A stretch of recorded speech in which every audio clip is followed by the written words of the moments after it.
Bismillahirrahmanirrahim. Assalamu alaikum, dear students of class 4. Open your Smart Science at page number 18. Today we are going to discuss chapter number 4, Living Things and Their Environment. प्यारे बच्चों, इस video में हम जिंदा जानदारों के बारे में पढ़ेंगे और उनके इन्वायरमेंट के बारे में, यानी कैसे माहौल में वो ज़िंदगी गुजारते हैं उसके बारे में पढ़ेंगे। सबसे पहले हम इन्वायरमेंट को डिस्कस करेंगे। The natural home or environment of an organism where it can find food, air, water, shelter and protection is called a habitat. किसी भी जानदार का जो माहौल है, जो घर है जहाँ पर वो रहता है, जहाँ पर उसे कौन कौन सी चीज़ें मुयस्सर हैं, खुराक मुयस्सर है, हवा मुयस्सर है सांस लेने के लिए, पीने के लिए पानी मौजूद है, रहने के लिए जगह मौजूद है, और ऐसी चीज़ें या ऐसे जानवर जिससे उसे नुकसान पहुंचता है उनसे प्रोटेक्शन, उनसे हिफाजत मौजूद है, तो किसी भी ऑर्गेनिज्म की ऐसी रहने की जगह जहां ये तमाम चीज़ें मौजूद हैं क्या कहलाता है? हैबिटेट कहलाता है उस ऑर्गेनिज्म का। All species need a safe place and suitable conditions where they can live safely and reproduce. तमाम ऑर्गेनिजम्स को, तमाम स्पीशीज़ को ऐसी कोई ना कोई जगह चाहिए, ऐसी सेफ जगह चाहिए और ऐसी कंडीशंस चाहिए जहाँ पर वो एक तो सेफली रह सके हिफाजत के साथ और बच्चे पैदा कर सके, रिप्रोड्यूस कर सके, अपने ऑफस्प्रिंग्स जो हैं वो प्रोड्यूस कर सके। देयर हैबिटेट्स में very due to their different needs. अब ये जो हैबिटेट हैं ये नीड के मुताबिक बदल भी सकते हैं, यानी मुख्तलिफ ज़रूरियात की बिना पर ये बदल भी सकते हैं। फॉर एग्ज़ाम्पल, अगर एक ऑर्गेनिज़म है वो एक ऐसी जगह पर रह रहा है जहाँ पर उसके लिए इनफ फूड या इनफ वाटर मौजूद नहीं है, या रहने की जगह जो शेल्टर जो है वो ठीक नहीं है, तो वो अपना हैबिटेट जो है वो चेंज भी कर सकता है अपनी ज़रूरियात के मुताबिक। उसके बाद बच्चों हम कंपोनेंट्स ऑफ अ हैबिटेट देख लेते हैं। A habitat can be different due to its biological components and physical components. Habitat के दो कंपोनेंट हैं। कौन कौन से कंपोनेंट? एक बायोलॉजिकल यानी लिविंग, जिंदा जानदारों वाला कंपोनेंट्स, और दूसरे फिजिकल कंपोनेंट्स यानी नॉन लिविंग कंपोनेंट्स, यानी इनमें कौन सी चीज़ें शुमार होती हैं जो जानदार नहीं हैं, बेजान हैं। बायोलॉजिकल और living components. Biological components are also called biotic factors.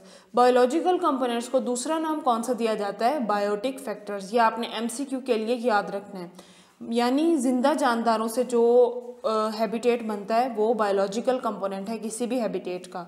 अब biotic factors include plants, animals and microorganisms. आपने बच्चों एग्जाम्पल में भी देखा तमाम लिविंग थिंग्स जो हैं बायोलॉजिकल कंपोनेंट में इंक्लूडेड हैं। उसके बाद है हमारे पास फिजिकल या non living components. The physical components are also called abiotic factors such as rocks, soil, water, air and sunlight. Physical components में तमाम नॉन लिविंग यानी जो बेजान चीज़ें हैं वो शामिल होती हैं। इसकी एग्जांपल कौन कौन सी है? रॉक्स यानी चट्टानें, मट्टी, पानी, हवा और सूरज की रोशनी, सनलाइट। ये तमाम जो है ये नॉन लिविंग कंपोनेंट्स हैं और ये इनको फिजिकल कंपोनेंट्स भी कहा जाता है, एबायोटिक फैक्टर्स भी कहा जाता है। Animals have an ability to adjust themselves to their environment or surroundings. This process is called adaptation.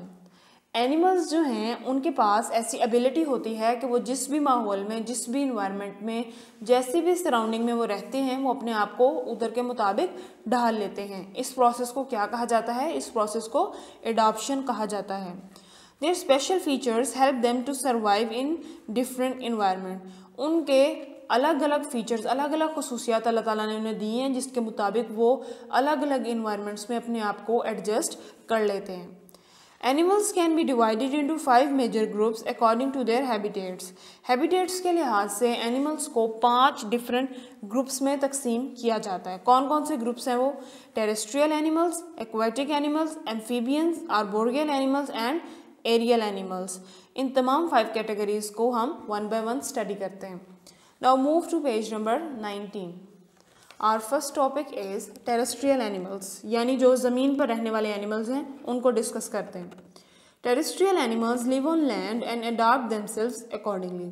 Terrestrial animals जो हैं वो खुश्की पर रहते हैं और अपनी जो बॉडी को अडॉप्ट, हमने अडॉप्शन के पीछे डेफिनेशन भी पढ़ी, यानी अपनी बॉडी को बिल्कुल अपने माहौल के मुताबिक और अपनी जगह के मुताबिक ढाल लेते हैं। Terrestrial animals include cats, dogs, tigers, lions, mice, leopards, elephants, giraffes, etc. Terrestrial animal के एग्जांपल्स क्या क्या हैं आपको पता है? खुश्की पर कौन कौन से जानवर रहते हैं? बहुत सारे हैं, यहाँ कुछ के नाम दिए गए हैं जिनमें कैट है, डॉग है, लाइन है, लेपर्ड्स हैं, जिराफ्स हैं और बहुत सारे हैं। Some animals live in a cold and moist environment, कुछ एनिमल्स जो हैं वो ठंडे इलाकों में रहते हैं। And some live in a hot and dry environment, और कुछ जो हैं वो गर्म और खुश्क माहौल में रहते हैं।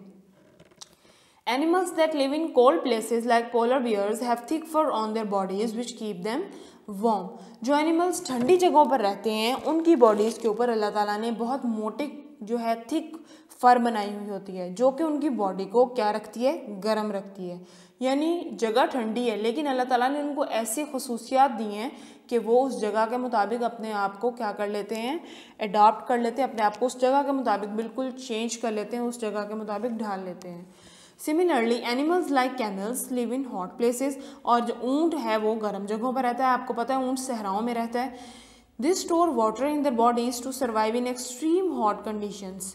अब जो कैमल है वो अपनी बॉडी के अंदर वाटर जो है कई कई दिनों के लिए स्टोर कर लेता है ताकि वो बहुत ज़्यादा गर्म कंडीशंस में जब पानी की किल्लत हो तो भी उस पानी को इस्तेमाल कर सकें। They store fats in their hump and use these fats when food is scarce. वो क्या करते हैं? जो इनकी हम्प होती है, आपको पता है ना ऊँट की ये कईयों की एक होती है और कईयों की दो, इसको कुहान भी कहते हैं। तो कैमल क्या करता है? अल्लाह ताला ने उसको एबिलिटी दी है कि वो अपनी हम्प के अंदर फैट को स्टोर कर लेता है। फैट मीन्स मतलब फूड को स्टोर कर लेता है, और वो उस फैट को इस्तेमाल कब करता है? जब खुराक की कमी हो, मतलब सहरा में खुराक ना मिल रही हो, ऐसे पौधे ना मिल रहे हो जो वो खाता है, तो तब वो अपनी उस फैट को इस्तेमाल करता है। They have wide soft feet which are cushioned or padded at the bottom so that they can walk for a long time in the hot sand. Camel जो है उसे रेत के अंदर सफ़र करना होता है तो अल्लाह ताला ने उसके पाँव में ऐसे कुशन्स लगाए हुए हैं, ऐसे पैड्स जो हैं वो उसके पाँव में फिक्स किए हुए हैं ताकि वो गर्म रेत पर भी आसानी से चल सके। उसके बाद हमारे पास है aquatic animals. Aquatic animals live in water. Aquatic animals जो है वो पानी में रहते हैं। एक्वा से आपको समझ आ जाना चाहिए, aqua means water. They either live in fresh water such as lakes, rivers and ponds और salt water like the ocean. वो फ्रेश वाटर में भी रहते हैं और सॉल्ट वाटर में भी रहते हैं। फ्रेश वाटर कहाँ कहाँ मौजूद होता है? लेक्स में, रिवर्स में और पॉन्ड्स यानी तालाबों में, और सॉल्ट वाटर जो है वो समंदरों में, ओशंस में मौजूद होता है। They have streamline bodies. Streamline bodies होती हैं इनकी। स्ट्रीमलाइन बॉडीज किसे कहते हैं? बच्चों ऐसी बॉडीज जो आगे से तो पतली हों, यानी ऐसे, आपको पता है फिश आगे से पतली होती है और दरमियान से मोटी होती है, ठीक है, इसको क्या कहते हैं? स्ट्रीमलाइन शेप कहते हैं। They have streamline bodies. Birds की भी ऐसी शेप होती है, आगे से चोंच जो है वो बारीक होती है और पीछे से बॉडी क्या होती है? फैट होती है, मोटी होती है। Their skin is covered with scales to protect them from injuries. अल्लाह ताला ने इनकी स्किन के ऊपर स्केल्स बनाए हुए हैं जो इनको किसी भी जख्म से बचाते हैं। They use gills to breathe in oxygen from water.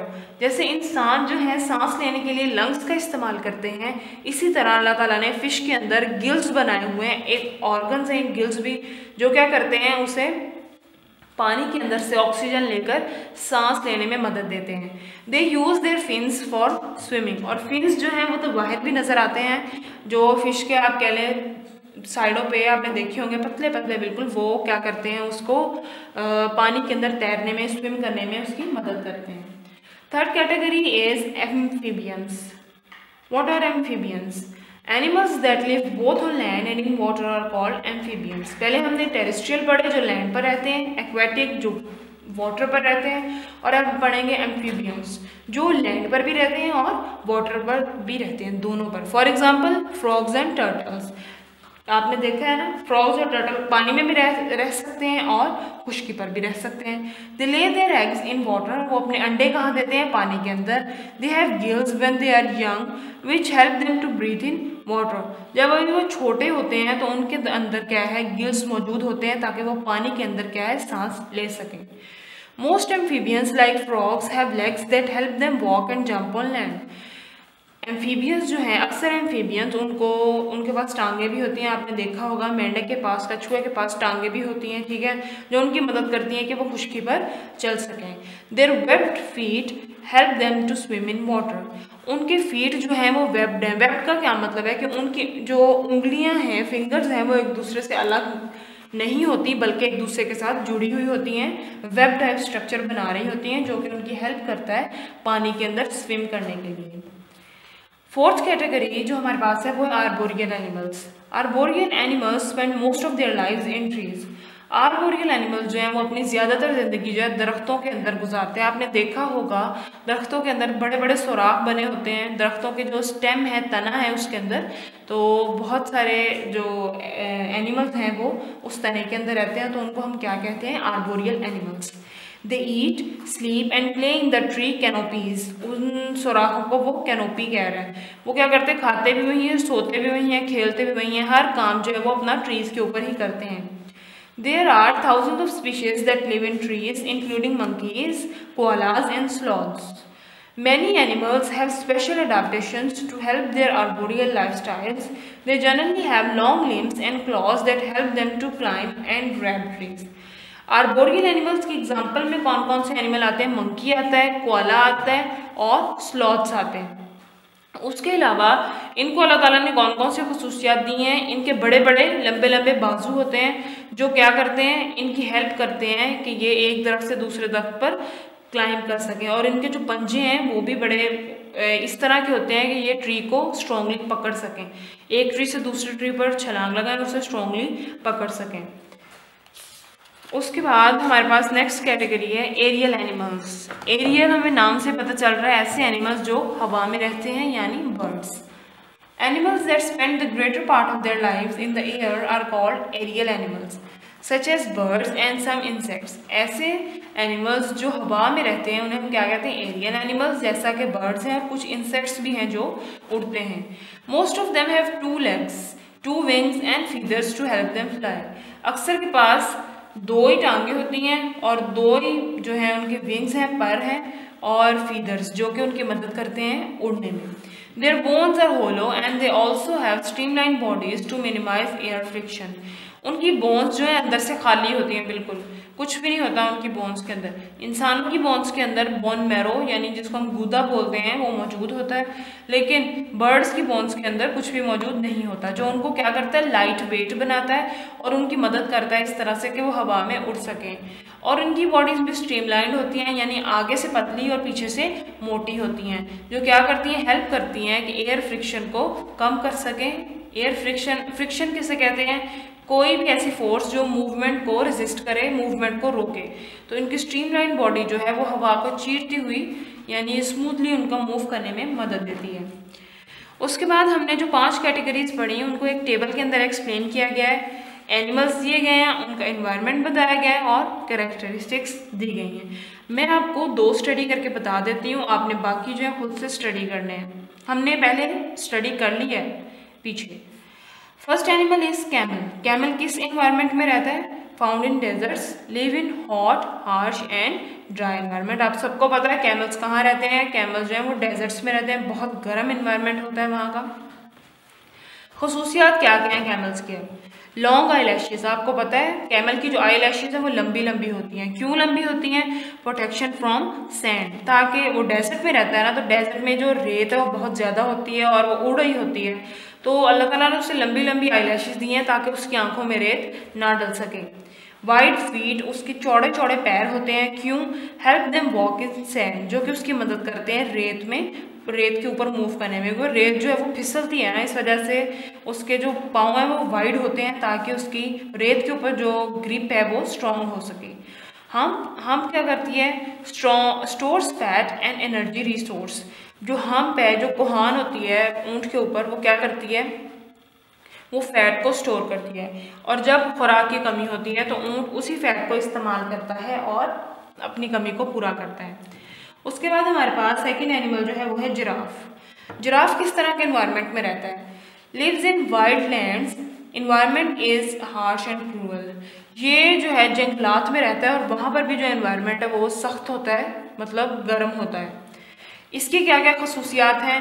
Extra large नेक, लंबी गर्दन होती है। क्यों? ताकि वो दरख्तों के ऊपर से पत्ते खा सके। एक्स्ट्रा लार्ज हार्ट, इसका दिल भी जो है वो आम जानवरों से बड़ा होता है। क्यों? क्योंकि इसकी गर्दन बड़ी होती है और दिमाग तक खून ले जाने के लिए एक बड़े दिल की ज़रूरत है। स्पेशल टंग स्ट्रक्चर, इसकी ज़ुबान जो है वो भी एक स्पेशल तरह की अल्लाह ताला ने बनाई है। To hold branches by wrapping their tongue around them, ताकि ये जो ब्रांचेस हैं दरख्तों की उनको पकड़ सके और पत्ते खाने के लिए इस्तेमाल कर सके। इसी तरह आपने पोलर बियर को, फ्रॉग को, फिश को, मंकी को और बर्ड को, इनको भी स्टडी करना है। पहले आपने इनका एनवायरनमेंट देखना है और उसके बाद इनकी कैरेक्टरिस्टिक्स जो हैं वो याद करनी है। बहुत इंटरेस्टिंग है ये बच्चों। उसके बाद move to page number 21।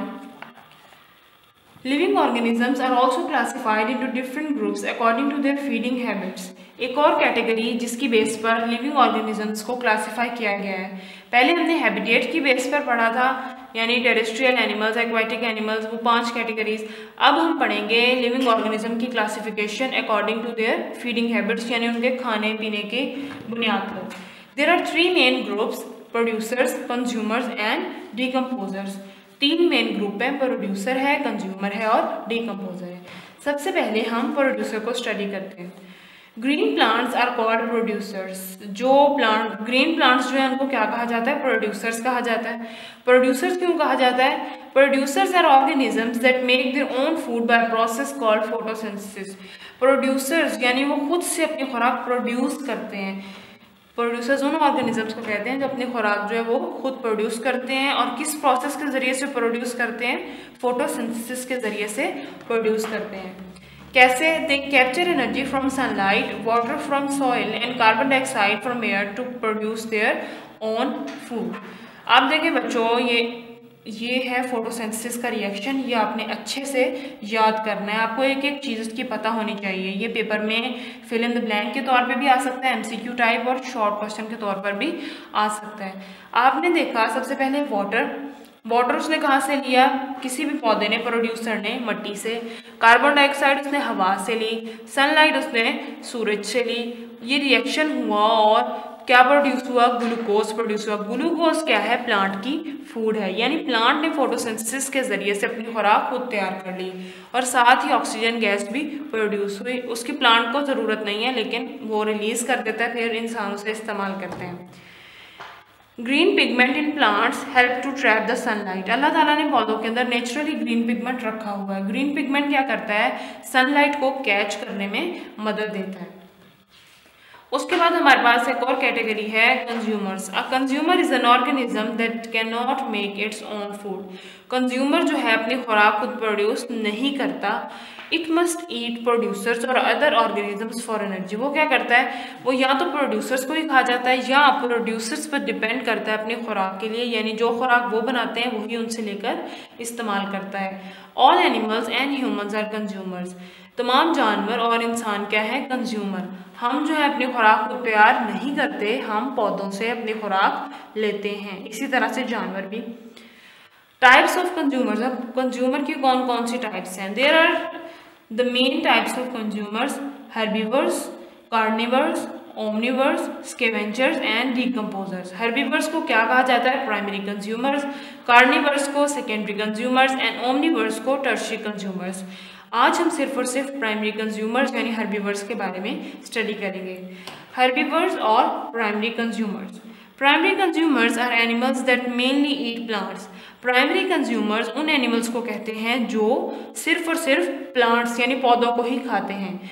These animals are called herbivores such as a horse, cow, rabbit and camel. इन एनिमल्स को हर्बीवर्स इसलिए कहा जाता है क्योंकि सिर्फ हर्ब्स खाते हैं, यानी सिर्फ पौधे खाते हैं। और इनमें शामिल कौन कौन से एनिमल्स हैं? हॉर्स है, काउ है, रैबिट है और कैमल इनमें शामिल है। Herbivores have special teeth which help them to chew leaves and grass. अल्लाह ताला ने इनको बड़े स्पेशल किस्म के दांत दिए होते हैं ताकि ये क्या कर सकें? पौधों को, पत्तों को जो है वो चबा सकें। They have special digestive systems that let them digest all kind of plants. और इनका जो डाइजेस्टिव सिस्टम है वो भी बड़ा स्पेशल होता है, वो भी कॉम्प्लिकेटेड होता है, जो कि इनकी मदद करता है पौधों को, पत्तों को डाइजेस्ट करने में। Herbivores need a lot of energy to stay alive. Herbivores को जिंदा रहने के लिए बहुत ज़्यादा एनर्जी की ज़रूरत होती है। Many of them like cows and sheep eat all day long. इनमें से कुछ हर्बीवर्स तो ऐसे हैं जो सारा का सारा दिन खाते ही रहते हैं, क्योंकि इनको जिंदा रहने के लिए बहुत ज़्यादा एनर्जी की ज़रूरत होती है। और जो सारा दिन खाते रहते हैं उनमें कौन कौन शामिल है? उनमें काउज शामिल हैं और शीप शामिल हैं।